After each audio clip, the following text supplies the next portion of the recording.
ठाणे महानगरपालिका परिवहन सेवेच्या माध्यमातून 13 मार्च 2024 पासून आपण ज्येष्ठ नागरिक जे वर्ष 60 पेक्षा जास्त आहेत आणि महिला ज्या सर्व प्रकारच्या महिला आणि सर्व प्रकारचे 60 वर्षावरील ज्येष्ठ नागरिक यांना तिकिटामध्ये सवलत दिलेली आहे. ज्येष्ठ नागरिकांना विनामूल्य तिकीट केलेले आहे आपण आणि महिलांसाठी 50% तिकीट केलेलं आहे.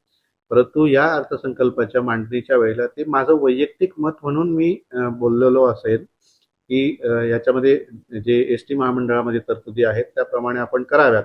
परंतु त्याच्या बाबतीत कुठलाही विचार या ठिकाणी अर्थसंकल्पीय चर्चेमध्ये महासभेमध्ये सर्वसाधारण सभेमध्ये करण्यात आलेला नाही.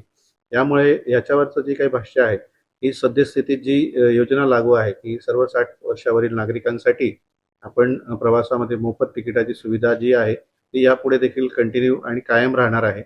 तसंच महिलांसाठी देखील 50% तिकीट सवलतीची जी सोय योजना आहे ती देखील कायम राहणार आहे. यामध्ये कुठलाही बदल होणार नाही याची मी निश्चित प्रकारे सांगू शकतो.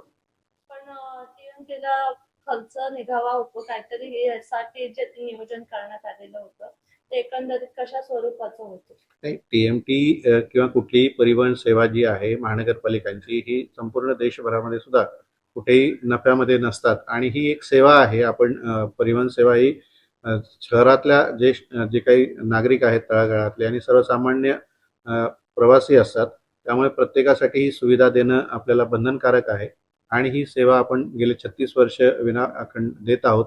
तो उत्पन्न जरी कमी होत असेल तरी देखील यामध्ये एक सेवेच्या भावनेने महानगरपालिकेच्या बजेटमधून याला अर्थसंकल्पीय तरतूद करण्यात येते आणि याही वर्षी महानगरपालिकेच्या माध्यमातून 300 कोटीच्या जवळपास तरतूद ही या बजेटमध्ये देण्यात येणार आहे. त्यामुळे परिवहन सेवा ही निश्चित सस्टेन राहील आणि यापुढे सुद्धा अशा प्रकारे चांगल्या पद्धतीचं काम करण्याचा प्रयत्न करेल आणि ती सुरू राहणार आहे. ज्या योजना आहेत त्या सगळ्या योजना ॲज इट इज सुरू राहतील.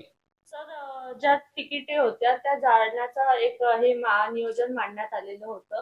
मात्र आता एकंदरीत नवीन तिकिटांचं स्वरूप कसं असणार आहे? वर्षभरात किती तिकीटं जातात आणि दिवसातून त्याचं किती तिकीटं लागतात काय? मागील महासभेमध्ये जो एक आम्ही विषय मांडलेला होता तो 2015 पूर्वीची जी छापील तिकीटं होती ती नष्ट करण्यासंदर्भातला ती 1,18,00,000 तिकीटं नष्ट करण्याचा आम्ही ठराव दिलेला होता. तो मंजूर झालेला आहे आणि ही जुन्या प्रकारची आणि कमी दराची तिकीटं होती. कारण जुलै 2015 मध्ये आमचे तिकीट दर वाढलेत. त्यानंतर 2017 मध्ये ETVM मशीनच्या माध्यमातून आपण तिकीट देत असतो प्रत्येक प्रवाशाला. त्यामुळे ते तिकीट कालबाह्य झालेली होती. ती नष्ट करण्याचा तो ठराव आहे आणि ती नियमानुसार नष्ट करण्यात येतील. ती कटरद्वारे कट करून ती कागदी स्वरूपामध्ये लगद्याच्या स्वरूपामध्ये भंगारमध्ये किंवा स्क्रॅप डीलर्सना ती देण्यात येतील. जाळण्याच्या प्रदूषण करण्यापेक्षा त्याच्यामध्ये तशी एक सूचना होती सदस्यांची, तर त्या पद्धतीने ते नष्ट केले जातील. आणि आता सद्यस्थितीमध्ये दैनंदिन सुमारे 3 लाख प्रवासी आपल्याकडे प्रवास करतात. त्यापैकी 90,000 ते 1 लाख महिला प्रवासी असतात. सर्वसाधारणतः 30 ते 35,000 ज्येष्ठ नागरिक प्रवास करतात. 2 ते 3,000 विद्यार्थी प्रवास करतात.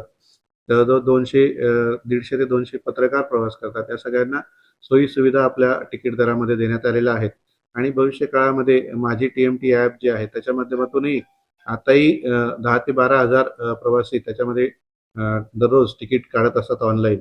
अशा पद्धतीने ATVM मशीनच्या माध्यमातून ॲपच्या माध्यमातून तिकीट आपली विक्री केली जाणार आहे आणि पुढील 8 ते 10 दिवसानंतर आपल्याला ॲपच्याद्वारे हे QR कोड स्कॅन करून Google Pay असेल, PhonePe असेल, Paytm असेल, इतरही माध्यमं जी आहेत त्या माध्यमातून सुद्धा तिकिटाचे पैसे प्रवासाला भरता येणार आहेत. अशी सुविधा पण आपण येत्या 15 दिवसात उपलब्ध करू. किती तिकीटं लागतात आपल्या ठाणे शहरामध्ये? नाही, सर्वसाधारण मी म्हटल्याप्रमाणे आपण 3 लाख तिकीटं निर्गमित करत असतो दररोज. 2.5 ते 3 लाख तिकीटं आपले मशीनच्या माध्यमातून निर्गमित केली जातात.